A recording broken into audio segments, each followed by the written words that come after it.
Teman-teman, penikmat cerita-cerita horor di channel spesial horor, dimanapun kalian berada, salam sehat dan sukses selalu buat kalian semua.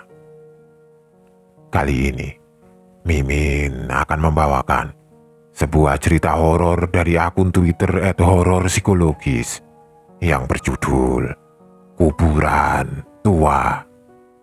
Buat kalian yang sudah penasaran dengan ceritanya, langsung saja selamat menyimak kalau kalian masih berani. Malam itu, hujan rintik-rintik membasahi desa yang sunyi. Sebuah cerita kuno mengalun dari bibir seorang kakek tua kepada cucu-cucunya yang duduk di sekeliling perapian. Cerita tentang kuburan tua di pinggir desa yang menyimpan harta karun dari zaman penjajahan, tetapi terkutuk oleh roh penjaga. Siapa saja yang berani menyentuh makam itu tidak akan pernah hidup tenang. Roh penjaga tidak akan membiarkan mereka lolos, ujar kakek sambil menatap serius ke arah cucu-cucunya. Kalau ada harta, kenapa tidak ada yang berani ngambil, kek? Tanya salah satu cucunya penasaran. Kakek hanya menggeleng. Yang mencoba sudah banyak, tapi mereka semua menghilang atau mati dengan cara yang mengerikan. Jauh dari cerita si kakek, seorang pria bernama Tarno, seorang pencuri ulung, mendengar desas-desus tentang makam itu. Tarno, yang terkenal tidak percaya tahayul, memutuskan untuk mencoba peruntungannya. Baginya, kutukan hanyalah cara untuk menakut-nakuti orang agar tidak mengambil harta berharga itu. Warung kopi kecil itu penuh dengan asap rokok dan suara obrolan pelan. Tarno duduk di sudut, mendengarkan dengan seksama percakapan sekelompok warga desa di meja sebelah. Wajahnya dingin, tapi matanya menyala penuh minat. Aku dengar cincin emas itu besar sekali. Katanya pemiliknya dulu orang kaya dari zaman penjajahan, bisik seorang pria tua dengan suara serak. Tapi siapa yang berani ngambil? Kuburan itu dijaga oleh roh penjaga katanya, tambah pria lain. Wajahnya pucat seolah mengingat sesuatu yang menakutkan. Pernah ada yang nyoba? Apa yang terjadi? Tanya seorang pemuda dengan penasaran. Pria tua itu menatapnya tajam. Ada beberapa, tapi semuanya tidak balik. Kalaupun balik mereka jadi gila. Malam-malam mereka teriak-teriak seperti melihat sesuatu, sampai akhirnya mati mengenaskan. Suasana di warung mendadak hening. Hanya bunyi sendok yang mengaduk kopi yang terdengar samar. Tarno tertawa kecil, memecahkan kesunyian. Harta terkutuk, roh penjaga, omong kosong. Kalau ada harta karun sebesar itu, kalian semua terlalu pengecut untuk mengambilnya. Pria tua itu mengalihkan pandangannya kepada Tarno. Kamu boleh meremehkan, nak. Tapi jika kamu berani melangkah ke sana, jangan berharap kembali dengan selamat. Roh penjaga tidak kenal ampun. Tarno menyeringai, mengabaikan peringatan itu. Baiklah, kita lihat saja nanti. Kalau aku kembali membawa cincinnya, kalian semua harus traktir aku kopi sebulan penuh. Pemilik warung, seorang wanita parubaya yang sejak tadi diam tiba-tiba bersuara. Mas Tarno, jangan main-main. Ada alasan kenapa tempat itu dibiarkan begitu saja. Kalau sampai terjadi sesuatu, siapa yang mau bertanggung jawab? Tarno berdiri, menaruh uang untuk kopinya di meja, lalu menatap mereka dengan penuh keyakinan. Tenang saja, aku ini orang yang realistis. Kalau ada harta, aku ambil. Kalau tidak ada, aku balik. Simple. Malam itu, bulan bersinar pucat di atas hutan yang lebat. Tarno dengan sekop, senter, dan tas besar di punggungnya berjalan menuju makam tua di tengah hutan. Suara angin menggoyangkan dedaunan, menciptakan bisikan lirih yang hampir seperti suara manusia. "Berbaliklah." Suara samar terdengar, membuat langkah Tarno berhenti sejenak. Dia menoleh ke kanan dan kiri hanya untuk menemukan kegelapan. "Ah, cuma angin," gumamnya sambil melanjutkan langkahnya. Makin mendekati lokasi, suasana semakin aneh. Pohon-pohon besar tampak seperti sosok tinggi yang mengintai, dan akar-akar pohon menjalar seperti tangan yang ingin mencengkram. Bau anyir samar tercium di udara membuat Tarno mengernyit. Ketika sampai di makam itu, pemandangan yang ia lihat tidak jauh berbeda dari cerita orang-orang. Sebuah makam besar, dikelilingi oleh batu-batu nisan kecil yang tampak usang.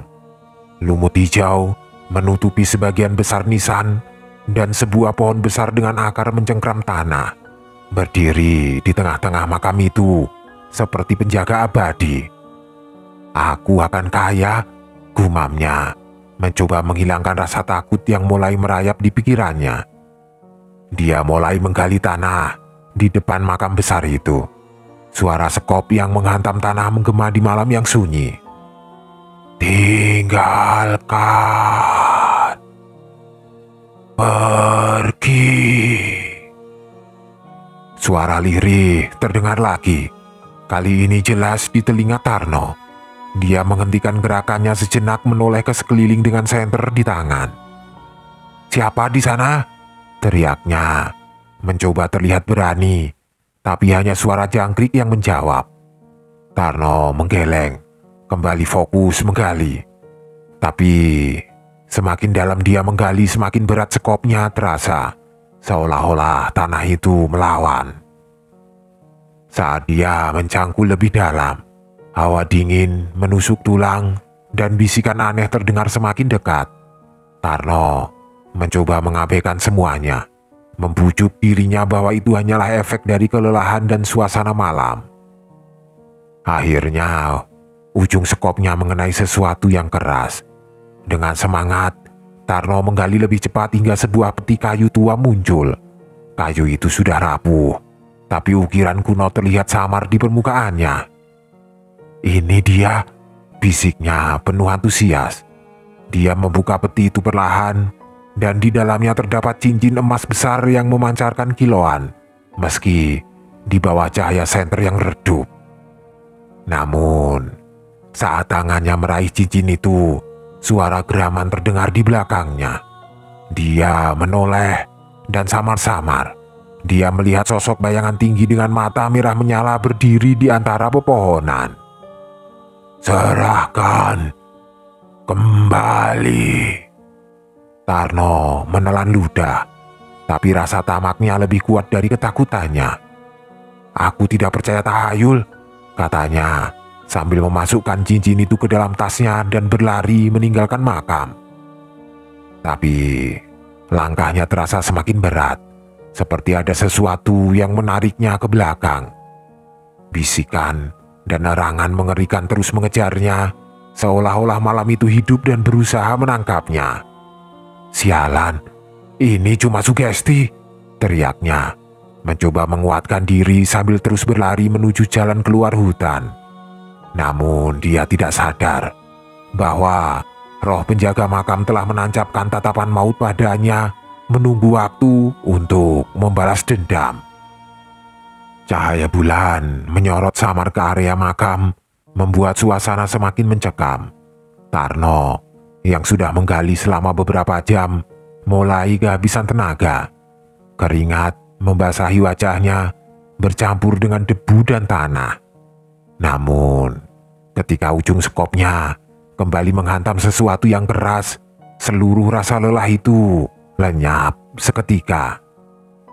"Akhirnya," serunya, nafasnya terengah-engah. Dengan penuh semangat, dia membersihkan tanah di sekitar benda itu hingga terlihat jelas sebuah peti kayu tua. Peti itu penuh dengan ukiran aneh, pola melingkar yang tampak seperti simbol kuno. Kayunya sudah lapuk, namun ada sesuatu yang tampak memancarkan aura menyeramkan darinya. Tarno menatap peti itu dengan rasa ingin tahu bercampur takut. Cuma peti biasa, harta karunnya pasti di dalam, bisiknya mencoba meyakinkan diri. Dia mengusap kedua tangannya, mencoba menghilangkan rasa gemetar sebelum menarik penutup peti yang hampir rapuh itu. Dia mengusap kedua tangannya, mencoba menghilangkan rasa gemetar sebelum menarik penutup peti yang hampir rapuh itu. Kayu tua itu mengeluarkan bunyi krek pelan seperti suara erangan saat terbuka. Tarno menyorotkan senter ke dalam peti. Matanya melebar ketika melihat sebuah cincin emas besar yang berkilauan, meskipun cahaya senter hampir redup. Ukiran pada cincinnya tampak mewah, dengan pola yang menyerupai ular melingkar mencengkram batu permata merah di tengahnya. Harta karun ini akhirnya jadi milikku, gumam Tarno dengan mata berbinar.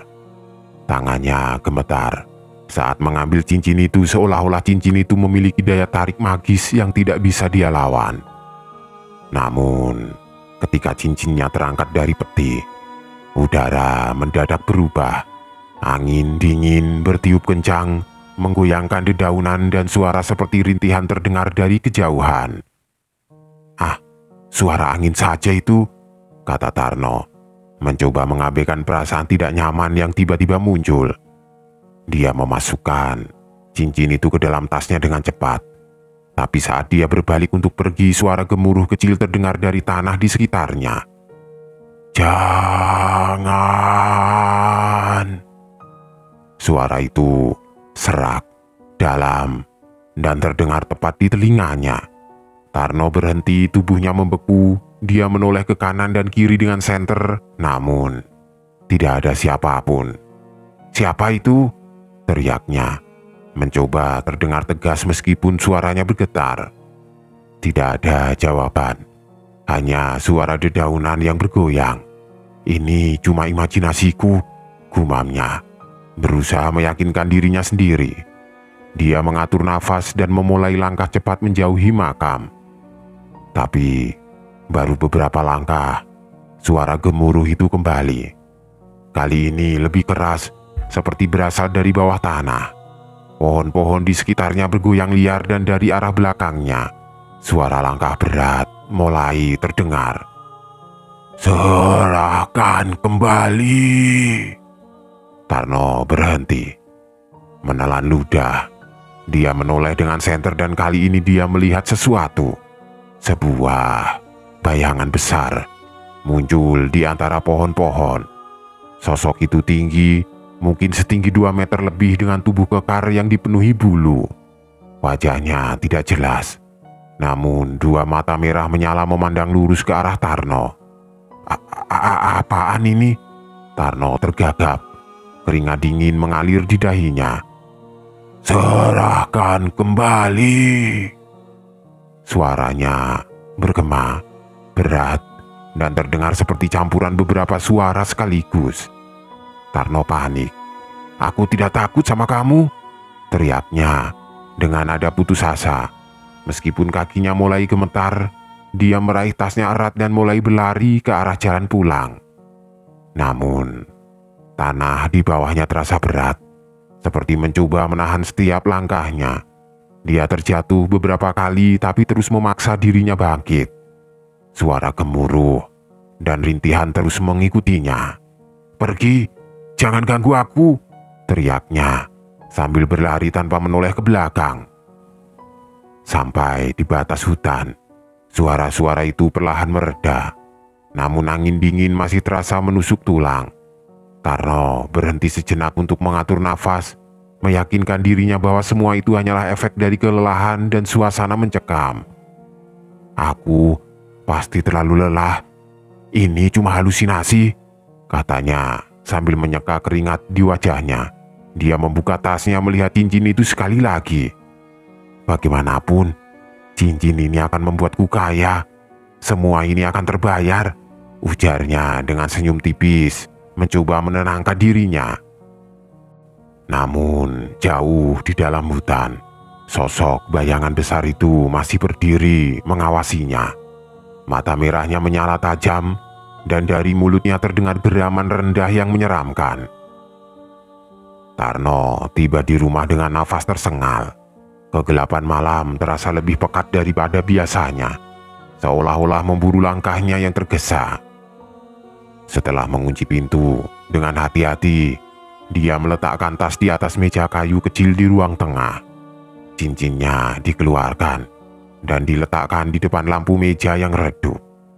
Kilauan permata merahnya tampak semakin hidup, seolah-olah memancarkan cahaya sendiri. "Ini cuma cincin biasa," katanya, lebih kepada dirinya sendiri. Tangannya bergetar saat mengusap wajah yang basah oleh keringat dingin. "Apa yang terjadi tadi itu cuma kebetulan. Aku terlalu lelah. Itu saja." Dia mencoba menenangkan dirinya dengan menyalakan televisi. Suara tayangan berita memenuhi ruangan, namun pikiran Tarno terus melayang kembali ke bayangan besar yang dilihatnya di hutan. Bayangan itu tidak nyata. Aku pasti terlalu paranoid. Dia meneguk segelas air, berusaha menghilangkan rasa kering di tenggorokannya. Tiba-tiba, suara langkah kaki terdengar di luar rumahnya, pelan tetapi jelas, seperti seseorang berjalan mengelilingi rumah. Tarno menghentikan gerakannya, telinganya fokus mendengar. Langkah itu terhenti sesaat lalu bergerak lagi semakin dekat ke jendela ruang tengah. "Siapa di luar?" seru Tarno, mencoba terdengar berani. Dia bangkit dan melangkah ke jendela, menarik tirai sedikit untuk mengintip. Tidak ada siapa-siapa di luar, hanya kegelapan yang menyelimuti halaman kecilnya. Namun, saat dia hendak menutup tirai, matanya menangkap sesuatu. Jauh di ujung jalan, berdiri bayangan besar yang tidak bergerak. Matanya memerah seperti bara api menatap lurus ke arahnya. Jantung Tarno berdegup kencang. Dia cepat-cepat menutup tirai dan mundur ke belakang. "Itu cuma ilusi, katanya. Tapi suaranya terdengar lebih seperti bisikan ketakutan. "Kembalikan!" Suara serak itu muncul begitu dekat, seolah-olah seseorang berbisik langsung di telinganya. Tarno terlonjak, matanya liar mencari sumber suara. "Tidak mungkin, aku sudah di rumah. Ini aman," katanya keras-keras, mencoba meyakinkan dirinya sendiri. Dia berlari ke pintu depan, memastikan kuncinya masih terpasang. Dengan tergesa, dia menutup semua jendela dan mengunci pintu-pintu lainnya. Namun, suara langkah itu kini terdengar di dalam rumah, menyusuri lantai kayu dengan gemerisik yang perlahan semakin mendekat. Tidak mungkin." Tarno memeluk dirinya sendiri. Tubuhnya gemetar hebat. Lampu di ruang tengah mulai berkedip-kedip menciptakan bayangan menyeramkan yang menari di dinding. Suara seperti kuku mencakar dinding terdengar, menggores perlahan namun terus-menerus. Tarno menatap ke arah dinding ruang tengah dengan mata terbelalak. Dan tiba-tiba, goresan-goresan itu muncul secara nyata menciptakan bekas panjang yang dalam. "Berhenti, siapapun kamu, pergilah!" Tarno berteriak, nadanya penuh panik. Suara kuku mencakar itu berhenti, tetapi kini ada sesuatu yang lain. Suara nafas berat dan kasar terdengar di belakangnya, sangat dekat. "Kembalikan!" Suara itu menggelegar, mengguncang seluruh ruangan. Lampu padam total meninggalkan Tarno dalam kegelapan yang pekat. Dia terengah-engah, tangannya meraba-raba meja, mencari sesuatu untuk dijadikan senjata. Namun, sebelum dia menemukan apapun, pintu kamar terbuka dengan keras seolah ditendang oleh sesuatu yang sangat kuat. Dalam kegelapan itu, dua mata merah menyala muncul di ambang pintu. Sosok besar dengan tubuh kekar berdiri di sana hampir memenuhi seluruh bingkai pintu.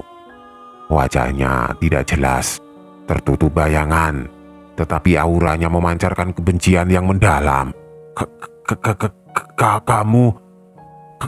Kamu siapa? Tarno tergagap. Tubuhnya gemetar tidak terkendali. Serahkan kembali. Suara itu terdengar berat dan dalam, bergema seperti berasal dari kedalaman bumi. Tarno mundur hingga punggungnya menabrak dinding.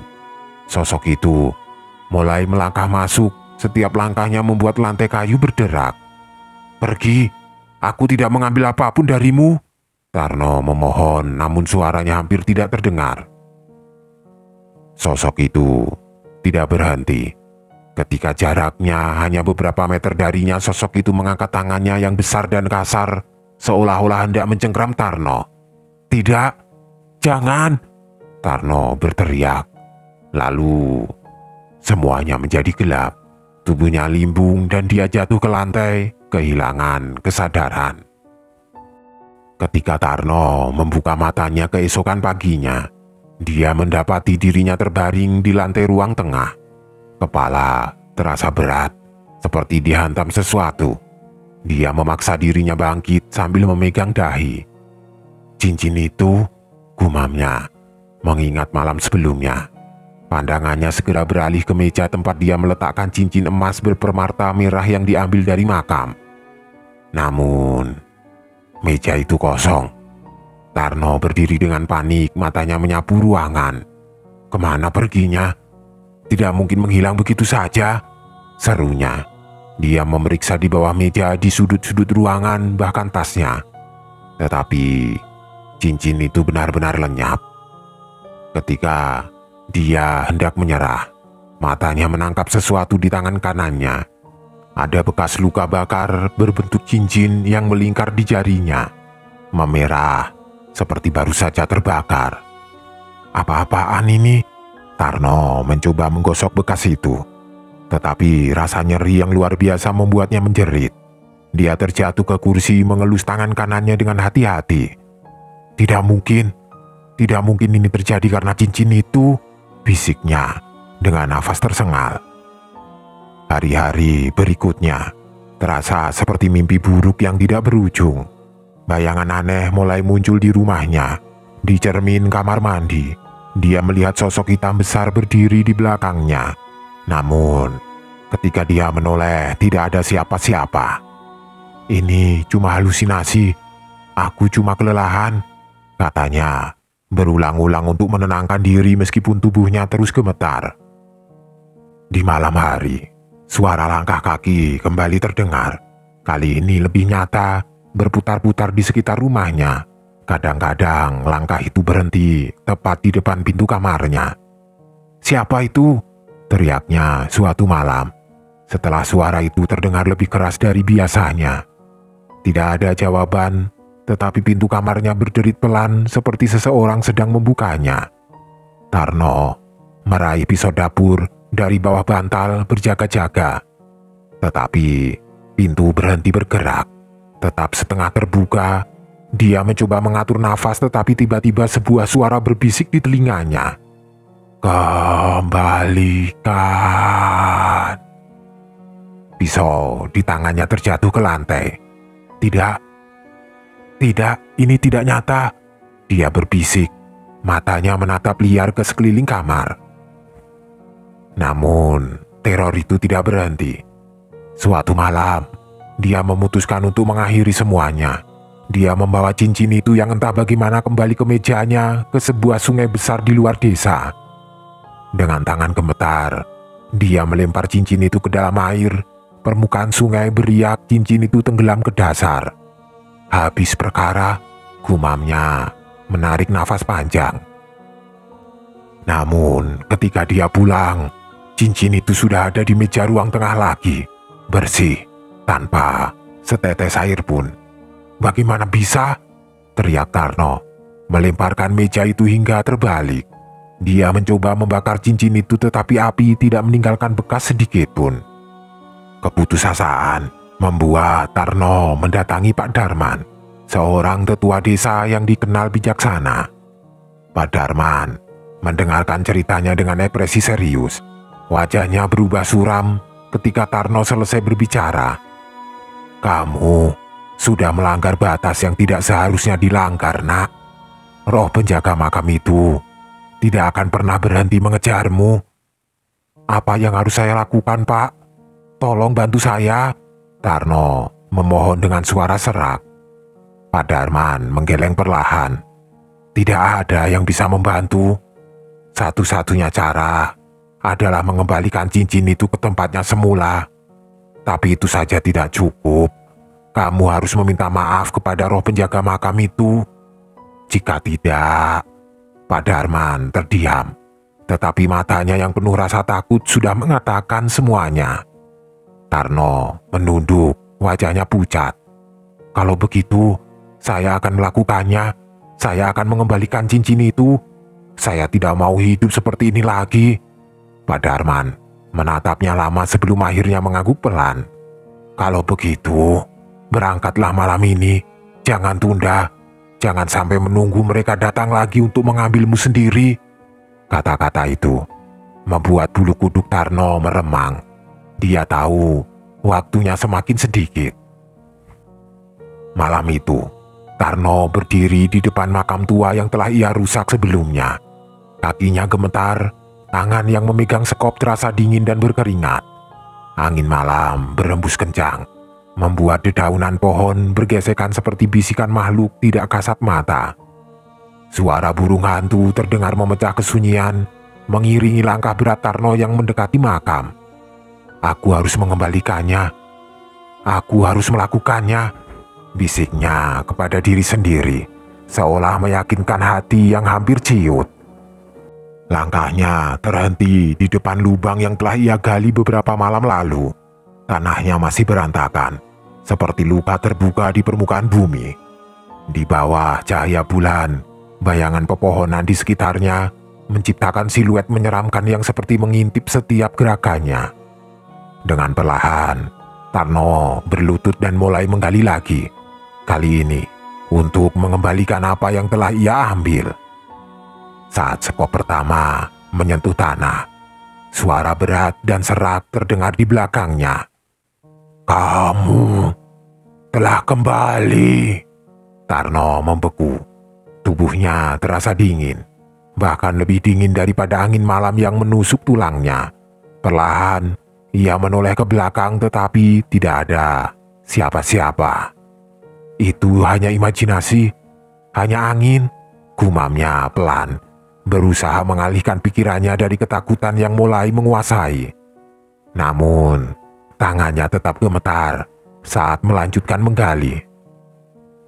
Setelah beberapa menit yang terasa seperti berjam-jam, peti kayu tua itu kembali terlihat.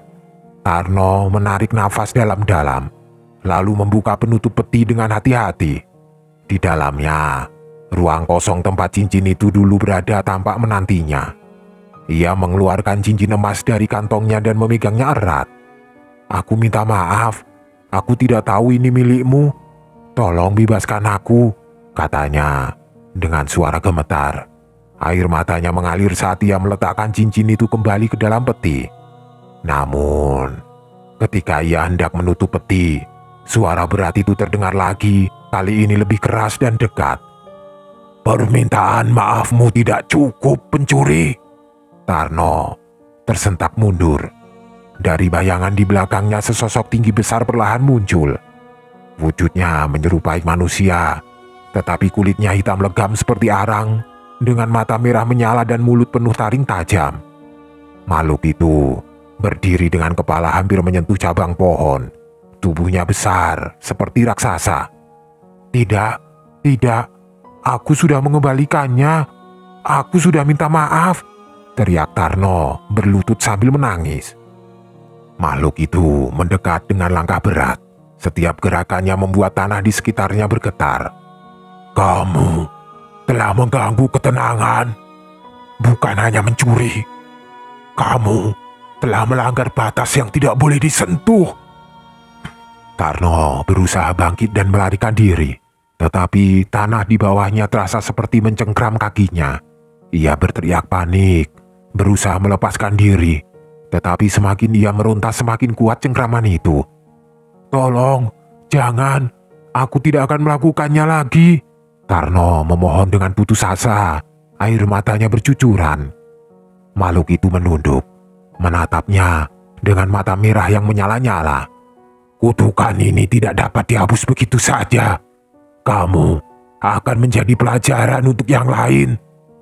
Tangan besar dan kasar dari makhluk itu meraih kaki Tarno, menariknya dengan kekuatan yang tidak dapat dilawan. Tarno berteriak keras, suaranya memecah malam yang dingin. Tubuhnya perlahan ditarik ke dalam tanah, seolah bumi itu sendiri memakannya hidup-hidup. "Jangan, tolong, tolong aku," jerit Tarno dengan suara yang semakin lemah. Hanya suara makhluk itu yang terdengar bergema seperti lonceng kematian. "Bersiaplah untuk membayar." Saat tubuh Tarno menghilang sepenuhnya ke dalam tanah, hutan kembali sunyi. Hanya sekop dan tas lusuhnya yang tertinggal di dekat makam, seolah menjadi saksi bisu dari apa yang telah terjadi. Keesokan harinya, seorang petani yang melintas di area itu menemukan sekop dan tas Tarno. Tidak ada tanda-tanda keberadaan pria itu, hanya jejak langkah yang berakhir di dekat makam. Berita tentang hilangnya Tarno menyebar dengan cepat di desa. Pak Darman, tetua desa, hanya menggeleng pelan saat mendengar cerita itu. "Dia sudah diperingatkan, tetapi keserakahan memang sulit dilawan," ucapnya dengan nada penuh penyesalan. Cerita ini menjadi legenda di desa itu, menjadi peringatan bagi siapa saja yang berani mengganggu makam tua. Penduduk desa tahu, harta yang terkubur di sana mungkin menggiurkan, tetapi kutukan yang menyertainya lebih mengerikan dari apapun yang bisa dibayangkan.